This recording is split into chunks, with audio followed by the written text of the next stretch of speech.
Hey there, caregivers. I'm Kristen Galloway, a licensed occupational therapist and dementia specialist. Today, I want to talk about a topic that's near and dear to my heart, and that is low back pain. So, as a healthcare provider and as a family caregiver, I have experienced all kinds of musculoskeletal injuries from moving patients or family members who are injured or needed help. And so I want to talk about that because it's a really common issue for all kinds of healthcare providers as well as family caregivers. And there are things that you can certainly do to prevent that. So we're going to dive right into that topic today with 3 simple strategies that you can use to prevent low back pain. So the first strategy is really the simplest, but not necessarily the easiest to implement, and that is to use good body mechanics. So this is something where you really have to have this information top of mind and practice using it a lot in order to get good at it and make it commonplace or something that you don't have to think so much about. So there's a lot of thought involved with it up front. The first part of using good body mechanics is to keep your spine in a neutral alignment. So that means from the top of your head down to the base of your spine, you want to have a nice, long, straight spine. So no bending and twisting at the same time, right? We want to have that nice, long, neutral spine. The other thing we want to do is when we bend over to take care of someone or help them move or help them stand up, we want to flex from the hips. So here versus bending over on your back. So hips and knees for bending over versus flexing your back. That one's a really tough one, and that gets a lot of people into trouble. And so really you have to practice and think about that. The next strategy for good body mechanics is to use a wide stance. So you're going to want to stand with your feet at least hip width apart or even wider, right? To get that nice wide base of support, again, hinging from your hips and using the weight of your body to help move the person versus tugging with your arms or tugging with your back.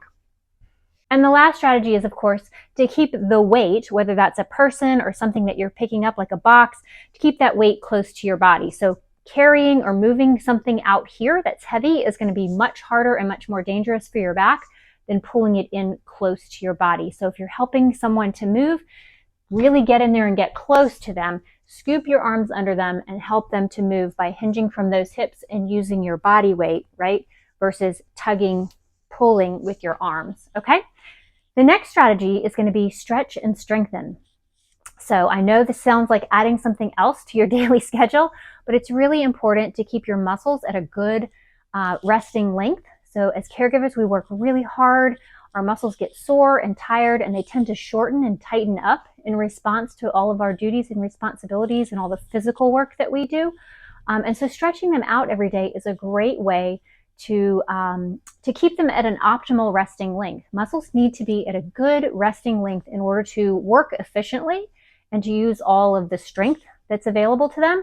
So if they're short and tight, we don't get very efficient use out of our muscles. So stretching is a great way to keep them at a good optimal resting length and to prevent injuries. The other thing is to strengthen. So if you don't already do some kind of strengthening program, check with your healthcare provider and make sure that you're healthy enough to do this. But a couple of the ways that I really like to start with strengthening, if you're going kind of from zero, not doing any kind of strengthening at all, is yoga, either chair yoga or standard yoga practice, or Tai Chi. Those are both great ways to build strength, to improve balance and flexibility. They're really nice, gentle practices, and you can find all kinds of courses online if you can't get away from the house to take one of those in person.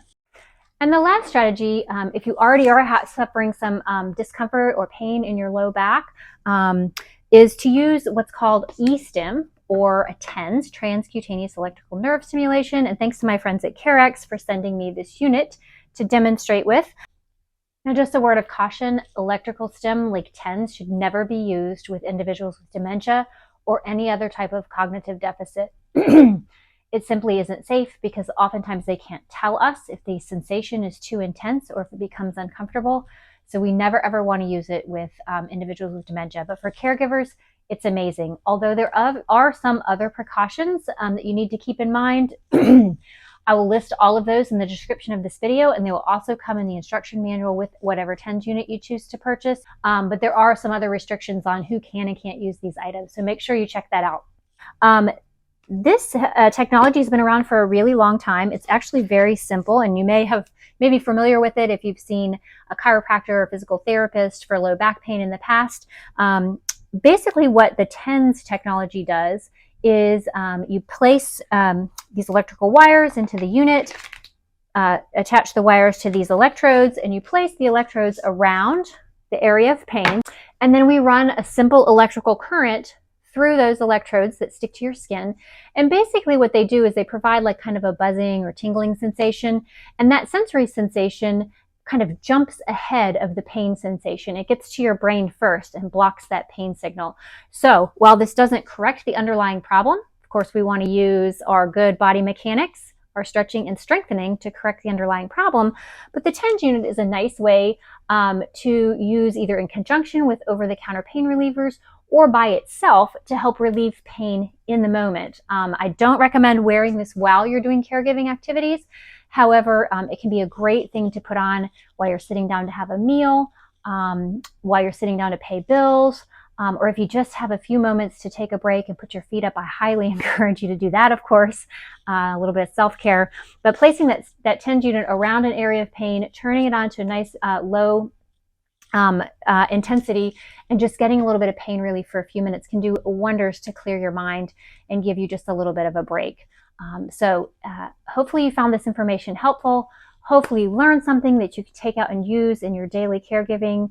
If you have a TENS unit around the house and you're not sure how to use it, you can check with your local physical or occupational therapist or even a chiropractor and figure out what the best settings are for you. If you don't already have a unit, this particular Twin Stim OTC or the TENS 7000 from my friends at Caregivers are great units. I'll go ahead and post a link to these in the description of the video, and also a discount code if you're interested in purchasing it. Of course, I do receive a commission from the sales of these products, which help to support creation of these educational videos for you. Thanks so much for watching. See you next time.